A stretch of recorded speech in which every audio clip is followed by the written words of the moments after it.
seguir, Pensando Educação, livre para todas as idades. Canal Universitário de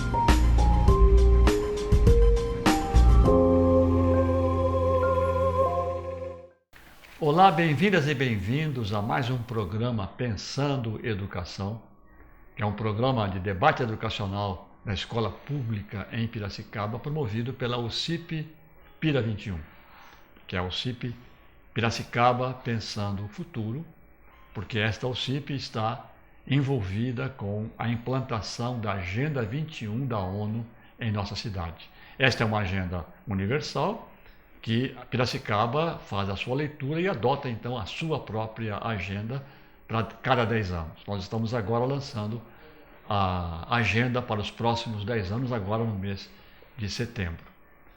Nós somos apoiados e patrocinados pela TV Unimep e pela Rádio Educativa FM de Piracicaba. Nós temos hoje conosco a Escola Estadual Pedro de Melo, aqui em Tupi, que é um bairro, né, muito conhecido em Piracicaba. O nosso projeto de hoje é Projetos Pequenos Escritores, vocês verão que projeto interessante. E nós temos a professora Juliana Santana Campos conosco, que é a coordenadora desse projeto. Esse projeto já publicou 4 livros dos alunos dessa escola. E a aluna Sara Rodrigues Pena, que está no 2º ano do ensino médio, e ela que faz as ilustrações dos livros dos quais nós vamos agora conversar e tratar neste programa. Professora Juliana, muito obrigado por ter vindo ao nosso programa. E primeiro gostaríamos que você apresentasse para nós a escola. Tá. Quantos alunos tem? Onde é que ela está? Quantos anos já possui? Olá, agradeço o convite, a oportunidade de apresentar os trabalhos realizados pelos nossos alunos. Mas antes de falar dos trabalhos, vou falar um pouquinho da escola.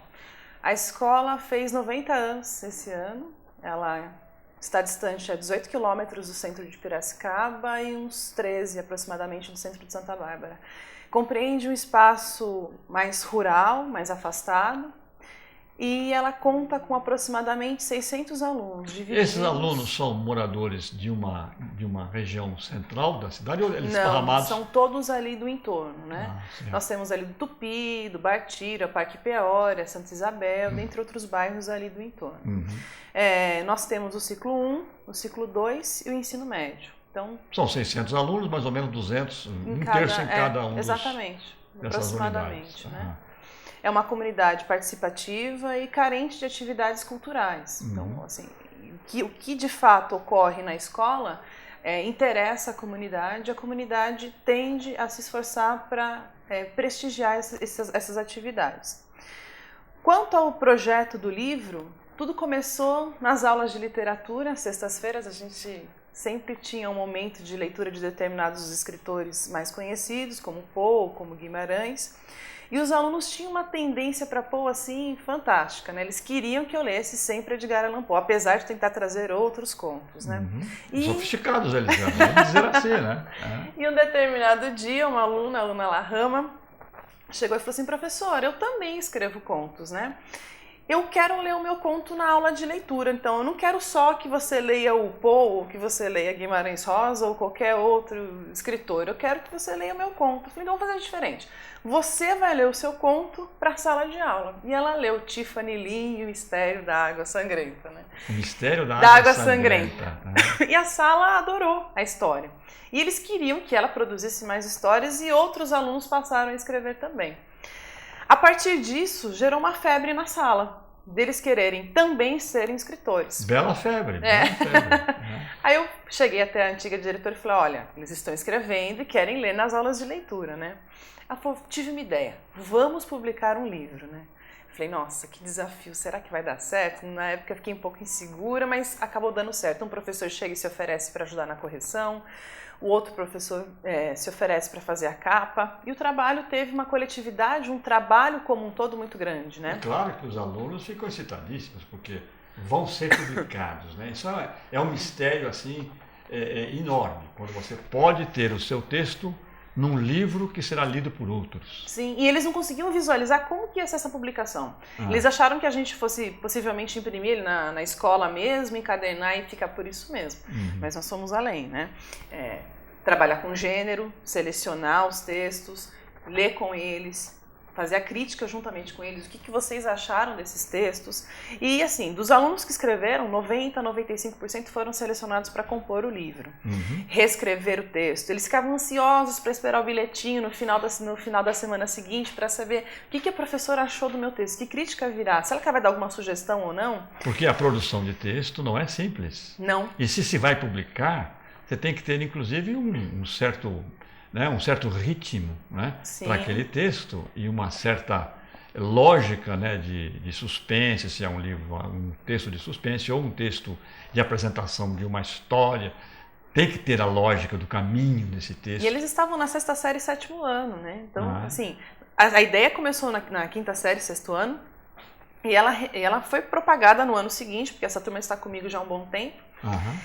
E essa noção de querer escrever começou a passar de um para o outro, e não só para essas turmas que eram dos meus alunos, mas também para as outras turmas seguintes. Então, o primeiro livro, nós temos uma quantidade X de alunos, e para os demais livros houve um boom, né? Dobrou, triplicou e assim por diante. Qual foi o número da edição, o número de livros, de exemplares da primeira edição? Em torno de uns 100, 150 Já é livros. Bastante. Aí foi insuficiente. Foi insuficiente. Vocês estão em quantos agora? Em uns 300, 400 É bom dizer, livros. né, professora, que vocês então já estão no 4º livro editado. Sim. São quatro produções coletivas dos alunos, né, da escola de Tupi. A noção de texto, a noção de leitura, a noção de livro acaba se expandindo também. Porque primeiro é o significar o livro. Até porque antes das produções do livro, existia uma biblioteca muito pequena na escola e eles não tinham tanto acesso à biblioteca. Nem tinham interesse, talvez. Não sei o que de fato aconteceu antes, né? Quando eu abri a biblioteca, falei, não, vocês podem entrar, podem mexer, o medo de entrar. Depois, o medo de tocar no livro. O que é o livro? Que significado tem esse objeto, né? E como ele pode ser ressignificado depois de determinadas aulas, depois de muitas aulas. Na verdade, antes de ser um escritor, você tem que ser um leitor. Sim. Não é? Essa é uma questão que nem sempre se percebe. Quer dizer, é o leitor que acaba se evoluindo para ser escritor. É isso mesmo. E a partir então desse momento em que eles começam a ter acesso à biblioteca, começam a ler, essa questão do ler e eu querer também ser lido por alguém, querer ser reconhecido por alguém. Tanto que os pequenininhos leem os livros dos maiores, né? O ciclo 1, as crianças do ciclo 1 leem os livros dos alunos do ciclo 2 do médio. Isso, né? E falam, meu Deus, eles estão lendo e tem as fotos dos escritores lá no final. Um escritor acabou de passar, né? Ai, me dá um autógrafo. E o pessoal que é mais velho se sente reconhecido. Tem o meu texto reconhecido até mesmo pelos pequenos, né? É bom dizer, o primeiro ciclo começa com 6 anos, não é? De 6, então, até os 10. O segundo ciclo vai de 10 a 14. Mais ou menos. E o terceiro, que é o ensino médio, vai de 15 a 17. Então você tem alunos lá de 6 anos, é bom a gente ter isso na mente, né? E alunos de 16 e 17. Sim. É claro que para um aluno de 7 anos, que agora está lendo pela primeira vez, a primeira leitura dele é um livro, um artigo, um conto, né, de um colega de 16, né? Isso cria uma relação fantástica, né? Sim, até de admiração, de querer ser igual, de querer poder fazer aquilo que o outro faz. Exato. E um poder fazer bom, né? Querer me espelhar num sentido positivo. Isso é muito bom.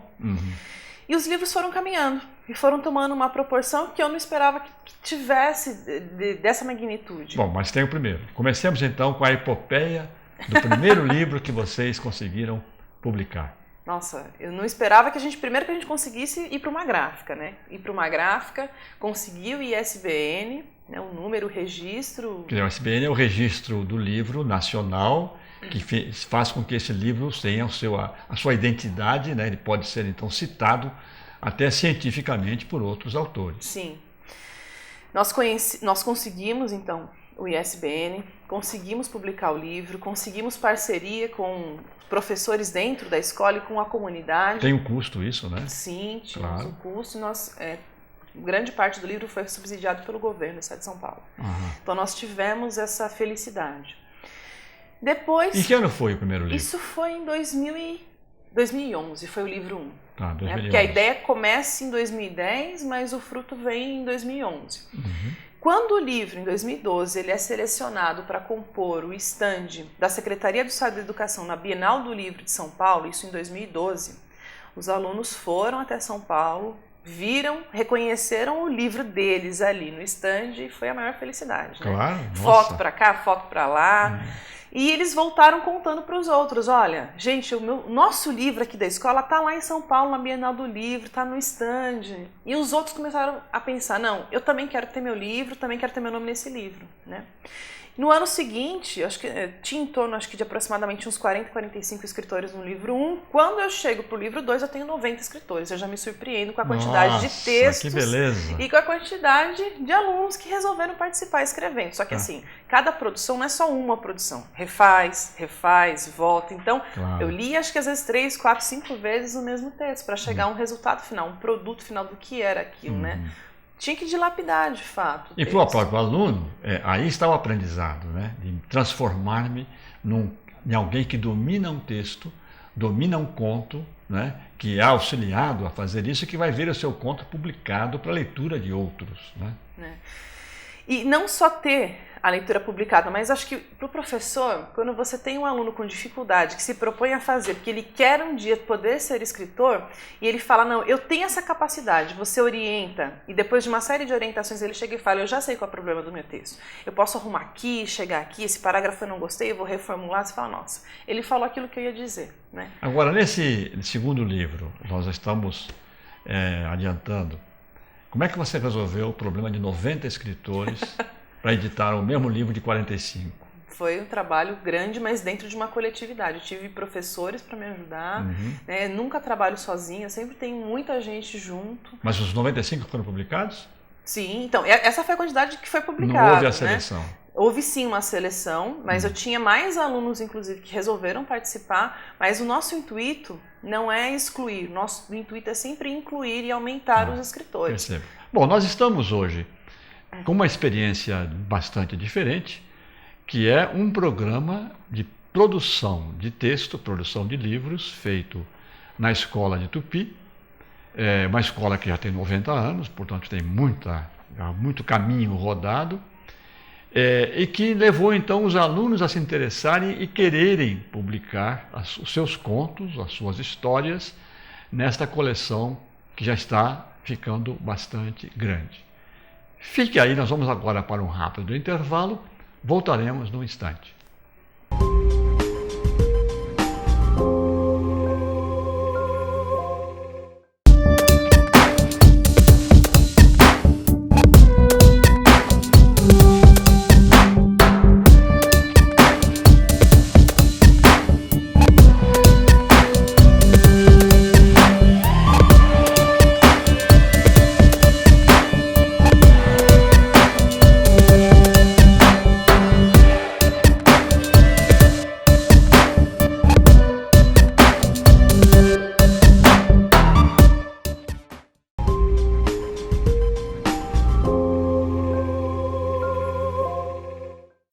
Nós temos hoje, continuando o nosso programa Pensando em Educação, estamos com a Escola Estadual Pedro de Melo, a professora Juliana Santana Campos e a aluna Sara Rodrigues Pena, apresentando a produção de textos que eles realizaram na escola e publicando esses textos, já estão no 4º exemplar. Vamos agora então, professora Juliana, pensar então em cada um, na história de cada um dos 4 textos que vocês publicaram. Qual é o título do primeiro livro? Então, todos os livros carregam o título de Pequenas Histórias, que é advindo do nome do projeto, que são os pequenos escritores que agora já estão grandes, né? Que vão crescendo ao longo dos anos. Então, Primeiras Histórias, volume 1, é um livro que então, tem origem da partida dos textos dos alunos em sala de aula sobre aqueles contos fantásticos que eles queriam produzir e que ficasse para a escola também e para os seus familiares. Contos fantásticos. São contos fantásticos. Essa ideia do maravilhoso, do que é o fantástico, né? Eles tinham esse interesse, essa vontade, bateram um pé que queriam os contos fantásticos. Então nós publicamos os contos fantásticos. O professor Gustavo Piacentini, que também é cartunista, ele fez a capa do livro pra gente. E as crianças, além de fazerem os textos, né, ajudaram com as ilustrações. Ele orientou também essa parte de ilustração. E a Sara é uma das ilustradoras, Sim, a Sara talvez a mais ativa, possivelmente. Ela pode falar melhor sobre a composição da capa do livro 1. Então, Sara, vamos lá. Apresente a capa no sentido de que você está falando com o pessoal da rádio, né? A primeira capa do livro, Pequenas Histórias, o professor ele não tinha muita noção do que ele fazia, ele só queria agradar a gente, esse era o objetivo dele. Ele conseguiu bastante. Bom, ele fez, né, 2 crianças. O menino está segurando o livro da escola, um carequinha, e uma menina atrás deles com os cabelos ao vento, né? Também bem assustada, porque o ambiente está bem assustador. O livro assusta, a história assusta. Bem fantástico, né? E o que mais que tem na capa, Sara? Atrás tem uma montanha. Assustadora a montanha? Assustadora. Onde em cima dela tem uma casa assombrada, assim, podemos dizer, e atrás dela uma lua cheia, que está iluminando todo esse ambiente. Pura bruxaria isso aí, né? Sim. Bem assustadora a capa e agradou muita gente. Claro, se o livro são histórias fantásticas, evidentemente que a capa está sendo fantástica para contar essa história das histórias fantásticas, né? E o elemento livro sempre presente nas capas, né? E é muito colorido, né? Quer dizer, para quem está aí na rádio nos ouvindo, a capa ela tem cor de vinho, tem amarelo, verde, é uma capa muito bonita, que conta então chama atenção, né, para essas histórias fantásticas dos alunos. Já o livro 2, nós queríamos, além de trabalhar com essa questão do fantástico, queríamos fazer um resgate das histórias do bairro. Então, Esse então, que de 45 foi para 95 escritores, né? Foi um desafio. A hora que eu vi a chuva de texto chegando no frame 2, lindo como é que eu isso. vou conseguir Isso corrigir tudo? Maravilhoso. Sorte que eu tinha férias de julho e aproveitei esse período para isso. Mas o livro 2, então, ele é um resgate também da história do bairro e do entorno. Eu consegui fotos do início do bairro, da formação. Quer dizer que as histórias, então, giram em torno de Tupi. Das lendas do bairro e do entorno. Que então, beleza. Da Fazenda Morro Grande, né, o que era a fazenda há uns 100 anos e assim por diante. Então, eles resgataram essas histórias de família, porque tem gente que está ali há muitos anos, tem gerações ali, né? Eles fizeram esse resgate de história da família, né, a história ali do entorno, para poder compor esses novos contos. Também são contos, mas com uma outra temática, com uma outra linha, né? Qual é a temática desses outros? Então, essa questão de voltar para a família e buscar essas questões regionais. As raízes. A questão do regional. Né? Aí, principalmente do entorno, não muito o centro de Piracicaba ou outros bairros, mas sim ali, Tupi, Fazenda Morro Grande, Santa Isabel, Parque Peória, né? Pensar na constituição desses bairros e das lendas que tinham ali, porque tem muita lenda naquele bairro. Tem muita história. Então, se você Mas é descoberta, né? Que só se faz essa descoberta se você coloca um projeto como esse na rua. Quantas escolas em Piracicaba não tem também histórias do tipo, que poderiam ser resgatadas se houvesse, né, uma proposta de catalogação, de articulação, de colheita, né, dessas histórias através dos alunos, do olhar dos alunos. Meu avô me contava uma história que lá... Aí vinha, né, a narrativa. Então eles fizeram esse resgate dessas histórias para compor esse livro. De novo, boom de escritores. E aí, a Sara vai falar um pouquinho melhor sobre a questão da capa, que é a igreja do Tupi. Pode falar. A igreja apareceu na capa. A igreja apareceu. A capa do livro, volume 2, como a gente disse, tem a silhueta da igreja, que até o padre foi ajudar a opinar sobre essa silhueta. E a silhueta está numa sombra, né? Uma sombra, a igreja está mergulhada na sombra. Tem que ser mistério, né? Uma capa de um tom mais alaranjado, né? Mais amarelado e alaranjado. Tem 3 personagens, 2 são alunos da escola Pedro de Melo, né? Que já não são mais os mesmos do livro 1.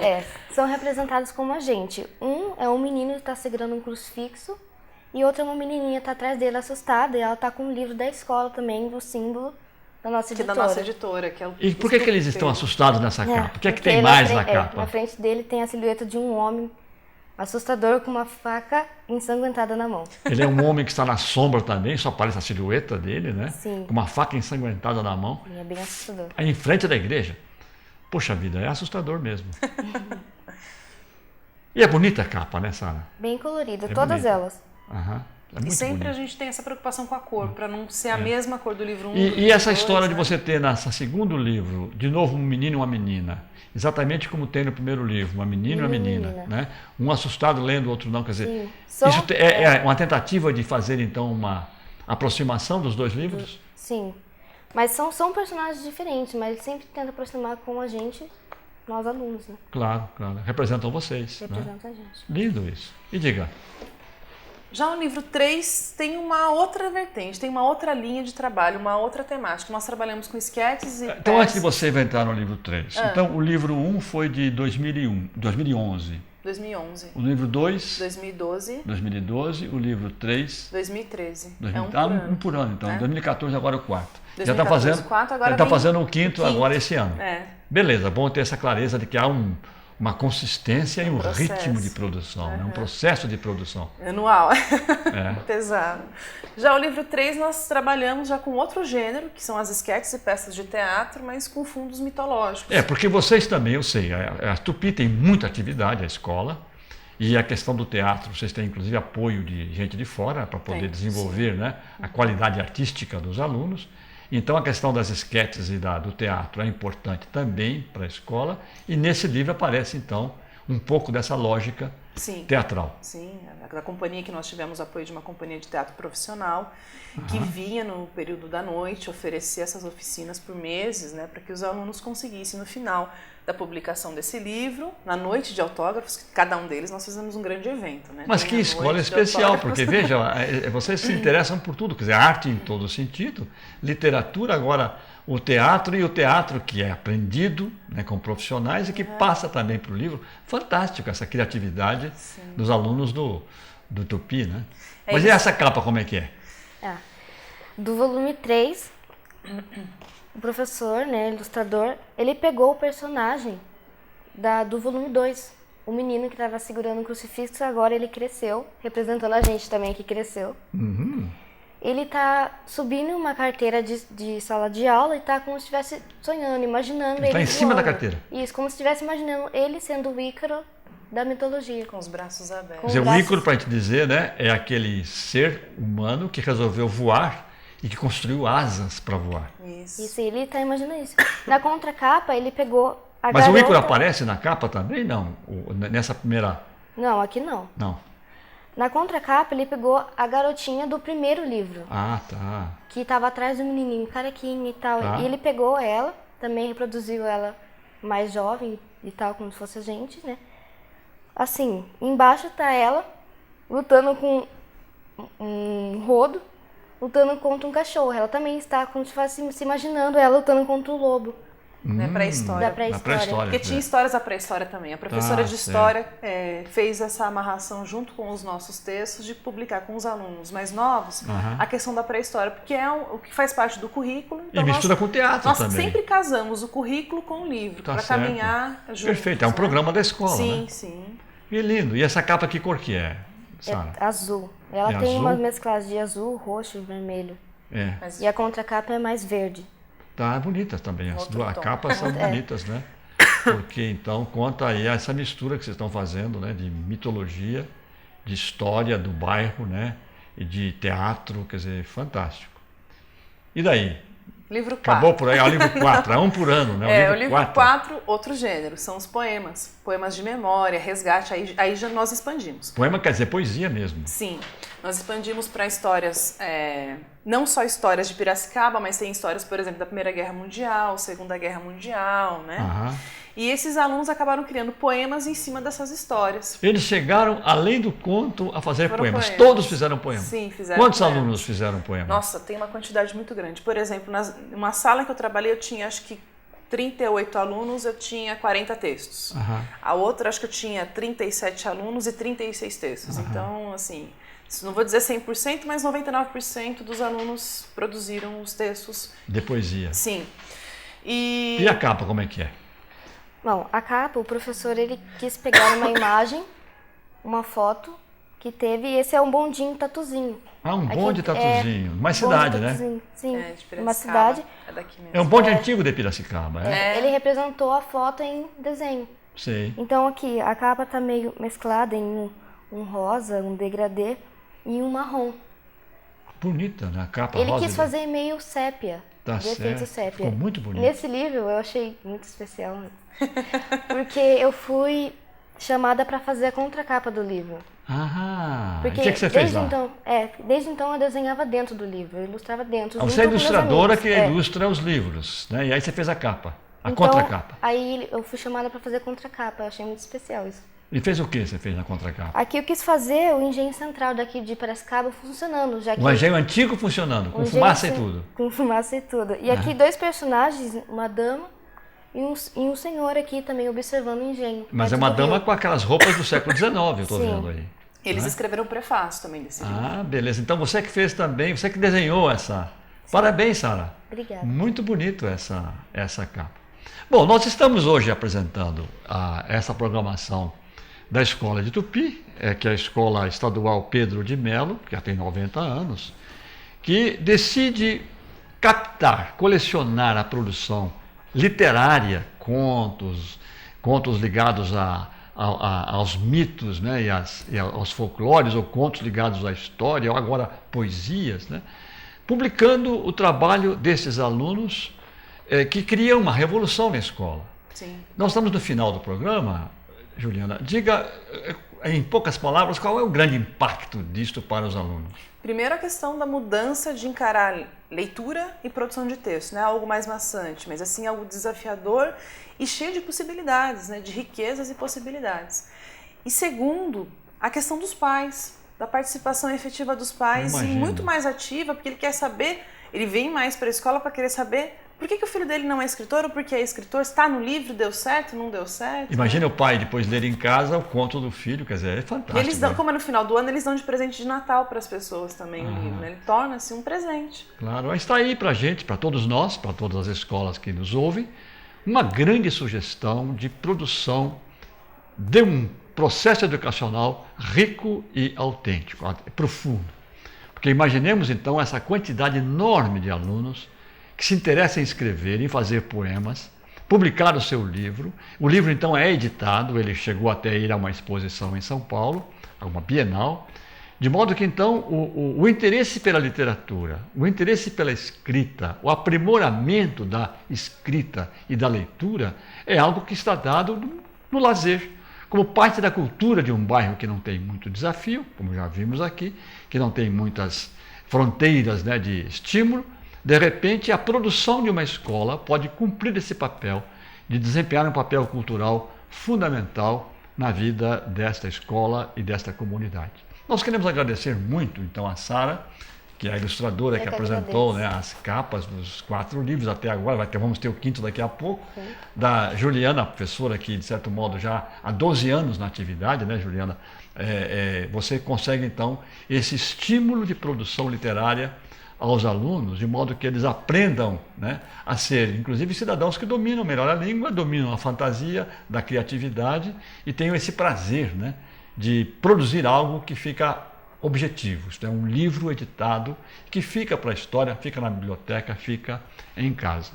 Queremos agradecer a você a atenção que nos concedeu neste programa, convidá-lo para um outro programa pensado em educação e dizer que este programa é um programa público e tanto o visual, aquilo que é em TV, como o áudio que é produzido na rádio, estão à disposição de todos no site da Unimep, tvunimep.com.br, e você pode ter acesso então a esses programas, não só esses de hoje, como também todos os programas que foram produzidos até aqui. Muito obrigado pela sua atenção e até o próximo programa.